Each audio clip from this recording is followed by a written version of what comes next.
Здравствуйте! С началом новой недели и завершением первого рабочего дня. В эфире «Вечерняя смена», в студии Тамара Безуглова.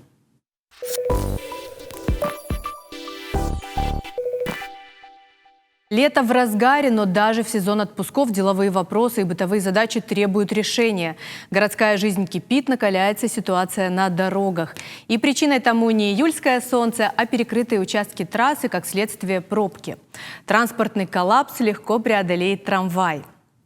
Общественное движение «За наш Владикавказ» и региональное отделение «Российский фонд культуры» предложили сделать трамвай основным общественным видом транспорта. Как будет реализована идея, расскажет председатель Северо-Осетинского регионального общественного движения поддержки общественных инициатив «За наш Владикавказ» Казбек Таутиев и главный инженер муниципального унитарного предприятия Олег Остапчук. Здравствуйте. Добрый вечер. Приятно вас видеть. Ну, для начала вот такой вопрос. Насколько высока вероятность того, что подавляющее большинство граждан Владикавказа в скором времени пересядут снова в трамвай? Ну, вообще вероятность обусловлена в первую очередь тем, как сам трамвай будет подготовлен к этому, да, в первую очередь. Потому что нужно создать условия. Если мы, например, будем видеть трамвай исправно функционирующий, скажем, так как раньше говорили, по нему можно было сверять часы. Если бы также, например, каждые 5 условные 7 минут вагон определенного маршрута подходил бы к остановке, и граждане бы знали это, горожане и жители, гости Владикавказа, тогда это был бы один вопрос. Естественно, вопрос развития маршрутной сети тоже имеет значение, потому что та сеть, которая существует на сегодня, она застыла на уровне 93-го года где-то с какими-то погрешностями. И, конечно, она нуждается в определенных изменениях и в плане прокладки нового трамвайного полотна, новых путей, и в плане изменения существующих маршрутов, корректировки. Но вот вы говорите про погрешности, то есть погрешность основная – это траектория движения трамвая, да? То есть вы собираетесь его немножко изменить? Ну, скажем, вот если я упомяну по состоянию на 93-й год, в 93-м году, так как был соответствующий пассажиропоток, существовали отдельно маршруты 2-й, 10-й, 5-й, 9-й.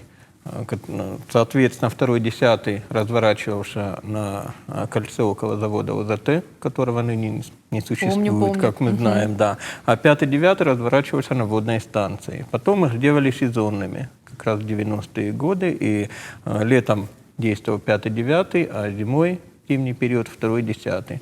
То есть вот такая корректировка. Был еще 6-й маршрут, который двигался по Большому кольцу, так называемому, да, то есть вот Чапаева, Камалова, Чкалова, Маркова, проспект улицам. Коста. Да. Этот 6-й маршрут уже много лет, в принципе, является дежурным, да, в общем-то, то есть когда сбой на каком-то участке, то тогда ставят трафарет 6, и все. То есть как регулярный он уже, в принципе, не действует. Ну, то есть вот такие коррективы есть.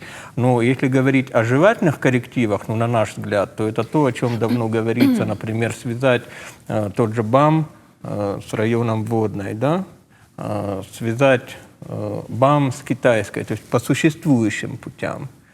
И это те корректировки, которые можно, в принципе, ввести, учитывая существующую инфраструктуру. Вот такие корректировки можно осуществить? Ну, это уже будет зависеть непосредственно от трамвая. Да. Я думаю, это осуществить не так уж и сложно. То есть здесь можно внести коррекцию маршрута, сделать там соответствующие графики. И при наличии подвижного состава и водительского состава, я думаю, это осуществить легко. Это не проблема вообще. А в каком техническом состоянии находятся сейчас трамваи? Ну, все трамваи в исправном техническом состоянии. Просто мы видим, что вот с этими ремонтами дорог сейчас пока у нас ограничен выпуск. Мы выпускаем на линию 10 вагонов. Это вот у нас такой плановый выпуск пока. Когда все это закончится, естественно, мы подбавим. Ага. Ну, расскажите алгоритм ваших действий. Вот как вы будете осуществлять ваш план? И в течение какого срока? Ну, если говорить о наших предложениях, то в первую очередь мы говорим о том, что трамвай должен быть основным видом общественного транспорта во Владикавказе. Если мы заглянем в историю, скажем, лет на даже 35-40 назад, то тогда общественный транспорт был представлен тремя видами, да, как мы знаем. Это трамвай, как основная сеть, локомотив, назовем так. Ему помогал в определенных районах троллейбус, который действовал с 1978 года и был закрыт в 2010 году, как мы знаем. А кроме того, еще существовала сеть автобусных маршрутов. Потом, в 90-е годы, вот, когда пошел развал большинства сфер народного хозяйства и общественной жизни, то в первую очередь это ударило по автобусам, которых практически не стало в Владикавказе. Их место заняли так называемые вот маршрутные такси. Ну и связанный с этим хаос мы затрагивать не будем. Как говорится, он продолжается до сих пор, в общем-то. Во вторую очередь, как я уже упомянул, в 2010 году был закрыт троллейбус, причем закрыт под видом консервации сначала, якобы последующей реконструкции троллейбусного хозяйства. Нам даже показывали, как вот две машины производства Белкоммунмаша, 2 новых троллейбуса привезли, перерезали ленточку, тогдашнее руководство города, и запускали их. Вот, мол, вот такие троллейбусы мы вам пустим по городу. И потом раз, через полгода троллейбус вообще закрыли под видом реконструкции, ну, как оказалось, окончательно. И все. То есть, по сути, на сегодня мы имеем только трамвай, как настоящий вид общественного транспорта. Но трамвай в том виде, в каком он сегодня находится, это не то, что должно устраивать нас всех. И, конечно, мы хотим, чтобы трамвай был современным, чтобы трамвай был полностью в том состоянии техническом, я имею в виду в целом трамвайное хозяйство, в каком он должен быть, да, то есть и состояние подстанции, и путевого хозяйства. Например, вот сейчас идет замена путей на многих участках. Вопрос да? назревает сразу коллегу. Вот вы говорите современный трамвай. Современный трамвай — это новый трамвай? Конечно. Или это реконструированный старый? Нет. Это абсолютно речь идет о абсолютно новых вагонах. То есть там все комплектующие отечественного производства. То есть он комфортный, с переменным уровнем пола, там, с кондиционированием там, в салоне, что сейчас у нас, конечно, не там. То есть там для инвалидов там есть тоже своя, там, то есть посадка, высадка, откидной пандус, там. Ну, комфортабельный, в общем, вагоны, по современному, последнему слову техники, да. Угу. Но и остается еще вот такая недоговоренность. Сейчас люди стремятся к мобильности, да, и современный образ жизни, он диктует немножечко другую скорость. Вот. И, как мне кажется, трамвай, он не настолько функциональный, как автомобиль тот же, да? Ну или та же маршрутка. Ну, я бы с вами поспорил. Правда? Если честно. А как же экономия времени? Однозначно. Мне кажется, на маршрутном такси или на такси можно доехать гораздо быстрее в назначенный пункт, чем на трамвае. Ну, во-первых, мы говорили о состоянии путевого хозяйства сегодняшнего. Во-вторых, мы говорили о том, какой подвижной состав должен быть. Вот если эти два фактора вы учтете, и вот мы представим, что у нас все пути приведены в нормативное состояние, то есть не только те участки, которые сейчас меняют, но в целом вся сеть. Да?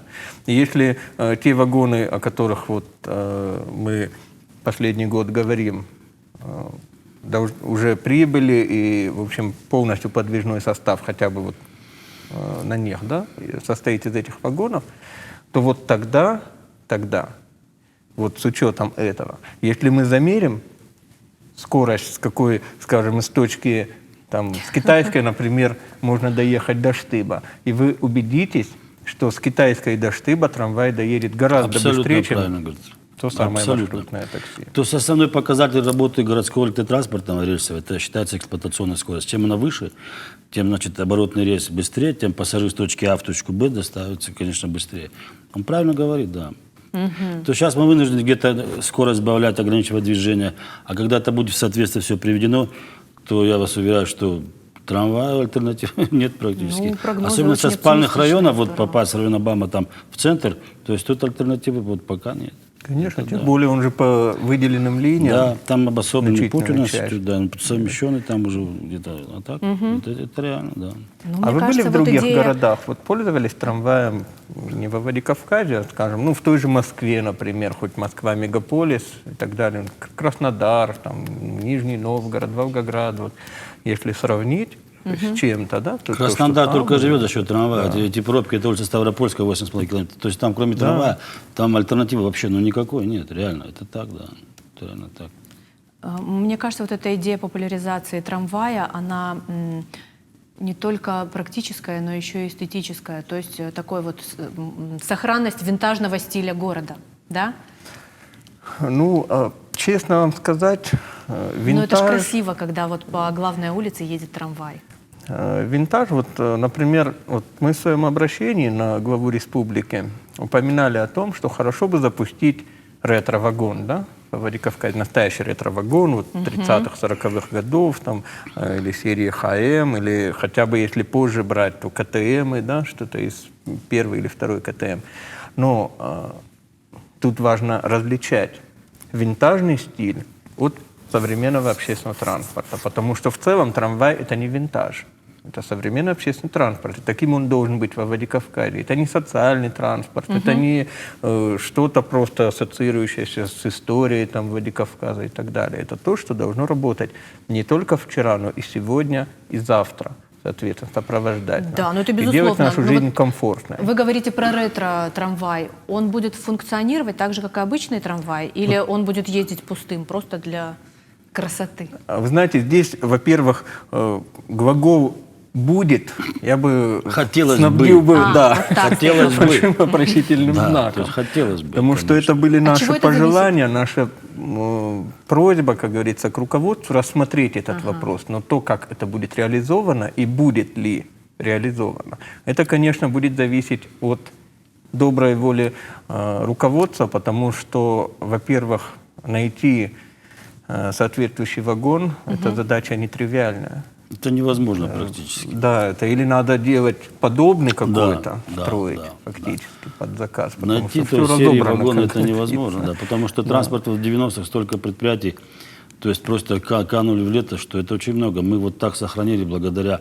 коллективу трамвая, что еще трамвай у нас остался. Реально была угроза, что вот да, это вот благодаря предыдущим вот руководителям, работникам он остался здесь. А так бы он тоже исчез, как в других городах России. Это реально было. Да. Это реально было. Было реально, да. Поэтому, скажите- конечно, вот запустить ретро-вагон – это идея, ну, как нам кажется, очень интересная. Но на это нужны вот воля и средства, конечно, чтобы ее реализовать. Хотя, конечно, вот с учетом того, что мы говорим о туристическом потенциале Владикавказа, о том, что нам нужно привлекать сюда какими-то, скажем, изюминками, да, людей в городе, то туристические маршруты, вагон вот такой, или ретро настоящий, он, я думаю, был бы одной из вот таких ярких звездочек в этом созвездии. Расскажите, пожалуйста, еще о том, кто поддержал вашу идею. Ну, мы получили, я в первую очередь упомяну о том, что мы получили ответ от администрации города Владикавказа, потому что обращение мы направляли на главу и на администрацию тоже. И, в принципе, вот то, что касалось как раз трамвая, там в ответе было упомянуто, что, во-первых, развитие маршрутной сети трамвайной предусматривается согласно вот комплексной транспортной схеме, да, концепции, вот, о которой мы говорим тоже последний год-полтора, и которая должна быть, ну, которую мы, надеюсь, мы увидим в ближайшее время уже как какой-то законченный документ, хотя бы на проектной стадии, да, потому что пока мы не видели ее. И вот там якобы это должно найти отражение, соответственно. И вот на это мы надеемся. Почему я говорю «надеемся»? Потому что если мы возьмем, ну, документы, это же вещь относительная, да, как вы понимаете. Вот был у нас генеральный план Владикавказа в 2009, нет, в 2011 году был принят предыдущий вариант, потом были какие-то коррективы и так далее. Так вот, по этому генеральному плану как раз, там весь город чуть ли не весь Владикавказ должны были опоясывать троллейбусные линии, а трамвай так, поддерживать просто в существующем состоянии. Ну, что было дальше, мы знаем, да. Ну, потом генплан скорректировали под это уже в соответствии с изменившимися обстоятельствами и так далее. То есть концепция – это одно, как будет реализовываться на практике, это немного другое. Потому что на моей памяти даже за последние 20 лет это уже 3-я или 4-я концепция общественного транспорта Владикавказа. 3-я или 4-я, потому что 2 из них я лично анализировал. Поэтому как пойдет дело дальше, я не знаю. Но мне бы хотелось, конечно, чтобы к нашим предложениям отнеслись с должной, наверное, как сказать, должным образом как голосу общественности. Голосу общественности, потому что это мнение ни одного, ни 10 и ни 100 человек. Мы это выложили и в социальных сетях, тоже наше обращение, и на сайте некоторых СМИ. И там есть отклики, где люди, на 95%, то, что я лично читал, они только за. Но вот мы будем надеяться, вы несколько раз сказали «надеюсь», и я тоже говорю «надеюсь», но я думаю, что в скором времени надежда перерастет в уверенность, и потом уже материализуется, и пусть ваши планы осуществятся. Вам спасибо большое за интересную беседу, было приятно общаться, а мы уходим на рекламу, Спасибо. Не переключайтесь, скоро вернемся.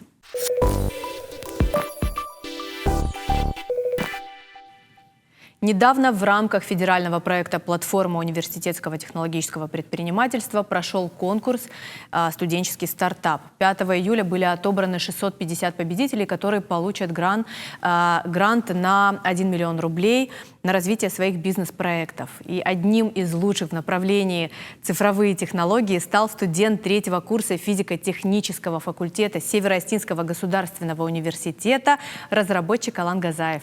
Какой проект был представлен на конкурсе, о планах на будущее расскажет главный герой. Здравствуйте, Алан, приятно вас видеть. Я тоже.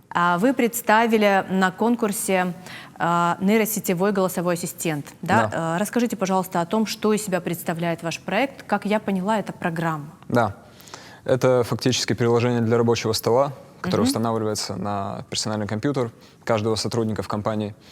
И затем с помощью обычных голосовых команд мы даем команду ассистенту, и он понимает, что ему нужно сделать. Там, подключиться к конференции, создать новые события в календаре и прочее. То есть, да.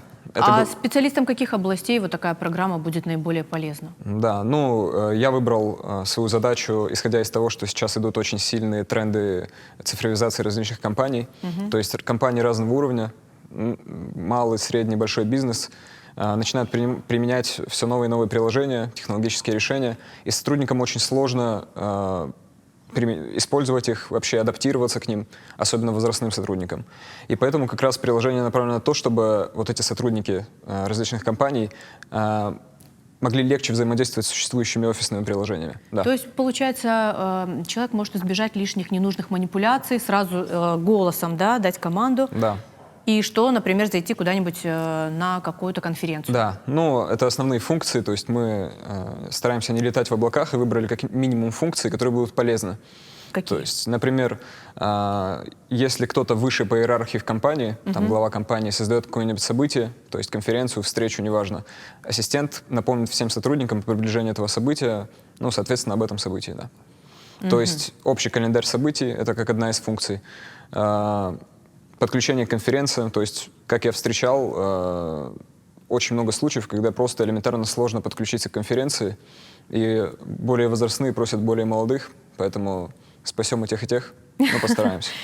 Хорошо, вытекающий вопрос тогда, например, дети школьного возраста смогут пользоваться этим приложением, например, для того, чтобы выйти на онлайн-урок или к той же конференции? Они смогут, если школа купит подписку, потому что у нас, скорее всего, будет реализована именно корпоративная подписка. Мы заточены чисто под бизнес. Да.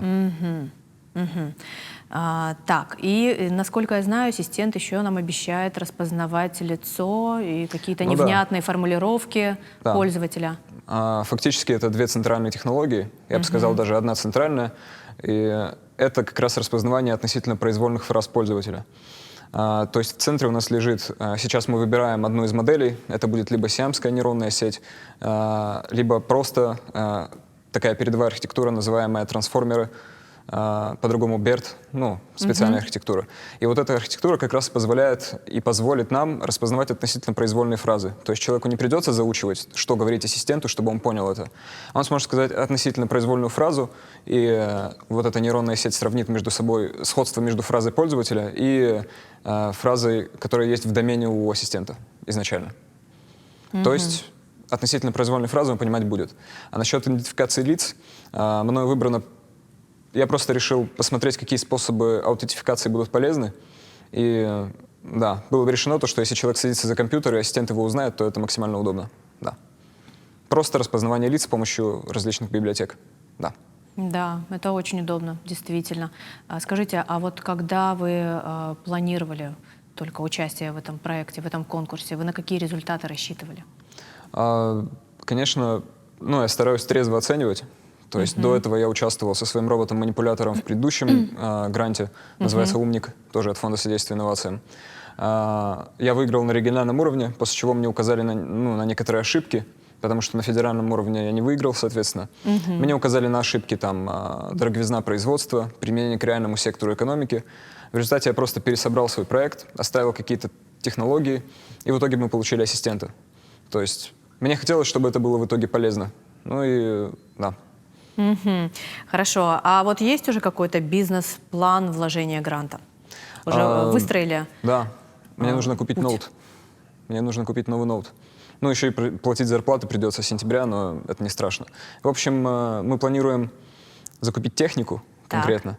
То есть нам нужна техника для тестирования различных моделей нейронных сетей. Ага. То есть такая техника должна содержать нейронные процессоры и прочее. Ну и остальные деньги пойдут как раз на зарплату, потому что у нас команда из 4 сотрудников. Это 2 моих одногруппника: Дима Кокоев, Вадим Конев и еще магистрант юридического факультета Алан Дегуров. И мы все вместе будем работать над созданием именно продукта. То есть у вас прям целая команда? Да, в условиях гранта прописано создание компании. То есть мне предстоит, и вообще в целом нашей команде предстоит не просто разработка технологии, а именно создание ООО, компании, стартапа, да. Но вот вы сейчас будете заниматься внедрением в жизнь голосового ассистента, да? Да. А какой-то другой проект еще планируется в будущем или нет?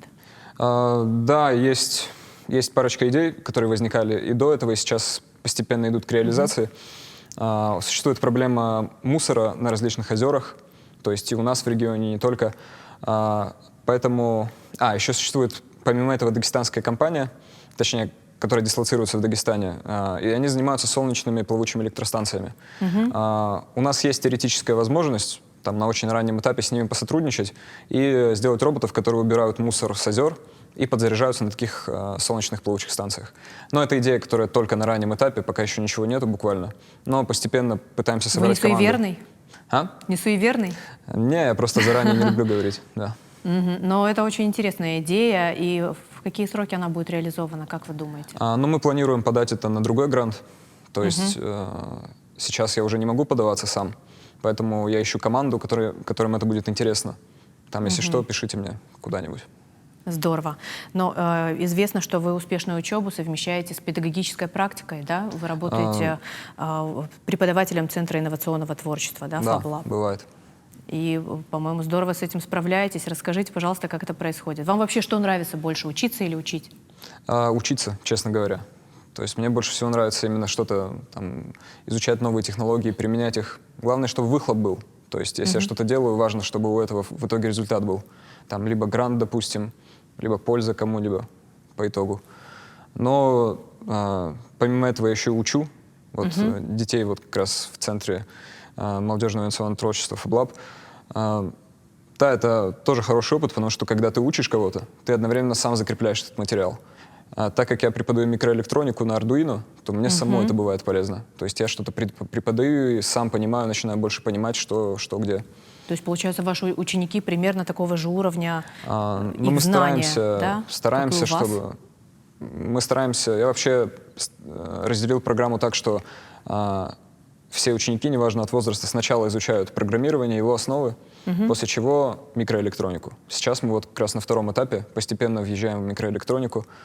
Да, то есть... С какого возраста к вам можно попасть У нас есть совсем маленькие, там, 10 лет бывает, меньше даже, там, 8. В общем, можно попробовать с любого возраста, важно, там, как дальше продвинешься, останешься или нет. Мне вот так интересно, как вы находите общий контакт, общий язык с детьми. Легко?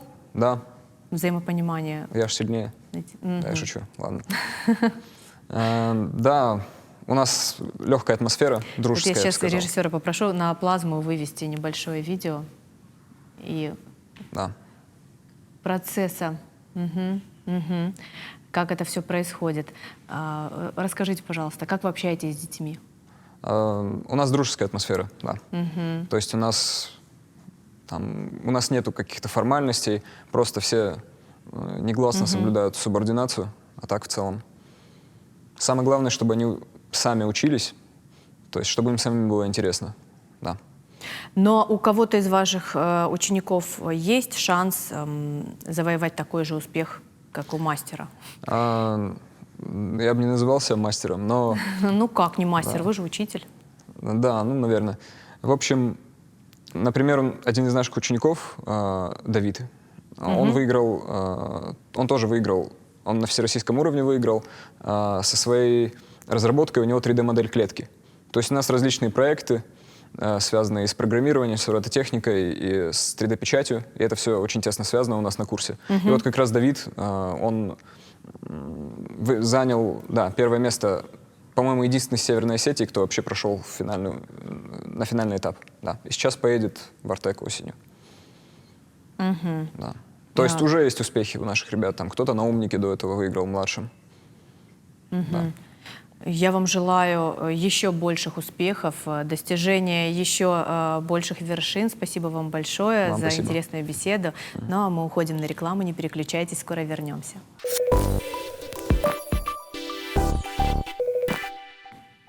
22-й год полон ярких, а для кого-то судьбоносных событий. Например, для выпускников школ, которым уже известны результаты ЕГЭ. Блестяще справились с экзаменом по истории, набрав максимальное количество баллов 7 учеников нашей республики. В их числе выпускница средней школы номер 28 Яна Григориади и выпускница гимназии номер 5 Марина Беляева. И хочется еще отметить, что 100 баллов по русскому языку в Северной Осетии получили лишь 8 учеников. Яна также в их числе. Здравствуйте, девочки. Здравствуйте. Приятно вас видеть. Я вас поздравляю. И сразу спрашиваю, вас поздравлять уже можно или нет? То есть вот такое успешное завершение школы – это точка или это только старт? Ну, для начала хотелось бы поступить в институт, а потом уже дальше можно будет поздравить. То есть пока рано, да? Ну да.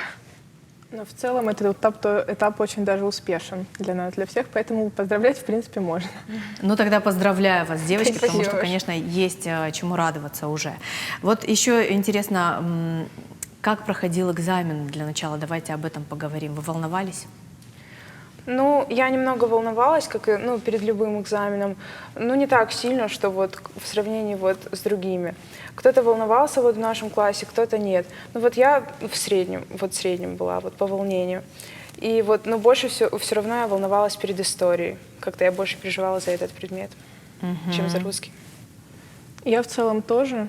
Особенно волновалась вот не перед самим экзаменом, вот когда бланки начинают распечатывать, этот монотонный звук распечатки принтера, он капает как-то на нервы, и у меня и давление начало подниматься, в какой-то момент даже думала, что может уйти в медпункт, но потом как-то собралась все-таки силами и продолжила. И потом пошло уже как-то Мне хорошо. просто кажется, что человек, который сдал ЕГЭ на 100 баллов, может вообще не переживать. То есть 100 баллов – это абсолютный результат. Значит, у вас знания абсолютные, получается. Это была неожиданность для вас? Но в любом случае неожиданность, мне кажется, потому что, безусловно, роль играет и удача. Я считаю, что это немаловажно, именно чтобы повезло человеку. А так знания, конечно, без знаний никак. Марина, а в вашем случае это Мне кажется, удача предсказуемый результат или? очень даже большую роль сыграла, потому что на пробниках я писала немножечко хуже, чем на экзамене, а именно вот сам КИМ попался такой, где я вот на 100% знала все ответы. А в какой атмосфере вы писали? Вот я знаю, что ученики садятся каждый за отдельную парту, Да. телефон кладется прямо на край, чтобы до него невозможно было дотянуться, да? Нет телефонов. Телефон? Да. Нет, без телефонов. Ничего Может быть, нельзя. может быть, разное. Кто-то, значит, меня немножко Только вода, дезинформировал. Конечно, да. Паспорт. Шоколадка, да, у меня еще была. Но телефон, конечно, нет. Ну, тем более, без телефона. Ничего. Ага. А как происходила подготовка? Вот расскажите секрет своей серьезной подготовки к экзамену. Я вообще знаю, что существует какая-то такая стандартная схема учебы в школе. То есть первые годы в старшей школе, это 5-7 класс, ребенок больше осваивается, адаптируется, общается со сверстниками. Потом уже, когда он становится чуть постарше, 7-9 класс, приходит какая-то осознанность. И 10-11 класс – это программа «Интенсив», да? Когда человек берется за учебу, восполняет пробелы, ну и так далее, занимается с Что-то в репетиторами. этом есть, но, например, я весь практически период обучения в школе была отличницей и в целом уделяла достаточно много внимания предметам, поэтому моя подготовка была, мне кажется, легче, чем у моих, допустим, одноклассников, потому что я уже большую часть программы знала, например, по английскому, по русскому. По истории вот как раз-таки тот предмет, который мне нужно было очень сильно подтянуть, потому что на него я всегда так меньше всего внимания обращала. И здесь я готовилась интенсивнее. Но для кого-то как раз-таки вот такой путь и бывает, что последние 2 года очень усердно стараются восполнять Но это не всё, про что вас. было. У вас Не все про меня. стабильно, да? Да, у меня более-менее стабильно. Яна? Ну, я тоже всегда старалась хорошо учиться, я также отличница в школе, но в последние 2 года, вот 10-11 класс, конечно, уже больше времени уделяла вот именно профильным предметам, которые я собиралась сдавать, и как-то на них делала больше акцент, нежели на другие предметы. Еще вот интересно, проводя параллель между поколениями, я могу заметить, что есть разница. Раньше в моде были такие обаятельные лентяи. Ну, в 90-е, наверное. Сейчас ситуация на 180 изменилась, как мне кажется. Сейчас в моде интеллект, работа над собой. И я права вот в этом случае или нет? Да, Ну, это, стараюсь. да, Какие несомненно. позиции вы занимаете в классе? Вы-то отличницы? Ну да. Занимали уже выпускницы. Уже, да. Ну, у нас очень дружный класс, и не в зависимости, отличник или двоечник, мы всегда уважительно друг к другу относимся, и мы очень дружны между собой, и оценки в нашем классе не играют особой роли вот именно во взаимоотношениях. У меня, например, класс был очень, я бы сказала, такой интеллектуальный. У нас очень много отличников в классе, заслуга школы в том числе, и поэтому такая атмосфера была более, что ли, такая, ну, интеллектуальная. То есть мы все были примерно на одном уровне, и каких-то супер двоечников у нас не было. Вот в какой-то такой атмосфере мы вместе проводили время. Очень умные молодые люди с серьезными планами на будущее имеют возможность проводить время с друзьями, гулять, как-то развлекаться, или времени нет? Да, хороший тайм-менеджмент в помощь. Всегда, ну, я, по крайней мере, выделяла себе вечером время, и выходные у меня были, когда я могла спокойно провести время и с родными, и с друзьями, куда-то выйти, погулять. Вот так вот как-то. Ян, как у вас складывается Ну, жизнь? у меня, как и у любого ученика, я считаю, были тоже спады какие-то в учебе, и когда вот уделяешь времени вот друзьям, вот, ну вот отдыху больше, но вообще вот последние 2 года я считаю, что вот стоит от чего-то отказываться и делать вот упор именно на учебу. Ну, я так думаю, и это помогает вот достичь результата. То есть во всем рациональность, да? Да. Тогда будет результат. Девушки, но вот у Марины 100 баллов по истории, у вас, Яна, 100 баллов по русскому языку и по истории. Да. Почему именно вот на эти предметы делаете упор? Какие планы на будущее, какие перспективы? У Чего меня хотите? был упор на английский на самом деле, просто история как-то больше выстрелила. Так. На английский я тоже достойно написала. Я иду на лингвистику, поэтому мне нужна была история в том числе. И просто ею больше занималась, чем английским, потому что английский был у меня на хорошем уровне. У нас в школе очень хорошо преподают предмет. И история у меня сильно западала, поэтому я больше на нее делала акцент. Вот И получается, вы как-то- недооценили свою историю и переоценили свой английский. Да, да, так и вышло примерно. Но я не жалуюсь, как бы все равно результат хороший, достаточно для хорошего поступления. Отлично. Яна, У меня вам где пригодится примерно знание то же русского самое было языка? по обществу. Я больше как-то всегда в обществе была уверена, а за историю я больше волновалась. Ну, так получилось, что историю я написала лучше. И, ну, в принципе, у меня было волнение перед экзаменами, ну, перед любым предметом, но больше всего уверенности было в русском среди других. Кем видите себя в будущем? Опишите себя вообще через 10 лет от третьего лица. Ну, я боюсь пока как-то описывать. Сложный вопрос, на самом Да. деле, им каждый Хотя день бы вот так задают. абстрактно, просто интересно. Как вы себя видите? Где? В какой профессии? Ну, я хочу юристом работать. Я буду поступать на юридический факультет.